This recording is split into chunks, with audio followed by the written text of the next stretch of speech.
France के president Emmanuel Macron ने India के प्रधानमंत्री नरेंद्र मोदी को जी7 समिट के लिए इनवाइट किया है। पर क्वेश्चन ये है कि इंडिया तो जी7 समिट का पार्ट नहीं है, फिर भी इंडिया को इतनी इंपॉर्टेंस क्यों मिल रही है। रिसेंटली एक प्रेस कॉन्फ्रेंस के दौरान फ्रांस के president Emmanuel Macron Modi ji को जी7 समिट के लिए इन्वाइट करते हैं। जी7 दुनिया की 7 सबसे पावरफुल इकोनॉमीज का ग्रुप है, जिसमें United states of America, United kingdom, Germany, Italy, France, Canada और जापान आता है। इंडिया इसका मेंबर नहीं है, लेकिन बार बार जी7 समिट में इनवाइट होना एक स्ट्रॉन्ग जियोपॉलिटिकल सिग्नल है। फ्रांस इंडिया को इतनी प्रायोरिटी क्यों दे रहा है, चलिए समझते हैं। First, Indo Pacific strategy.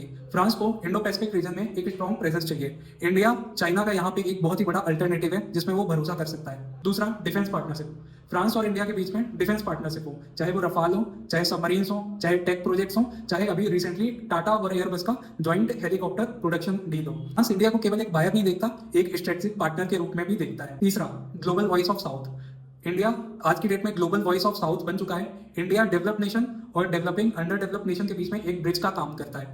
चौथा, हेजेमनी को रिड्यूस करने के लिए फ्रांस और इंडिया मल्टीपोलर वर्ल्ड पे विश्वास रखते हैं। What does this mean for India? India का इसमें क्या बेनिफिट है?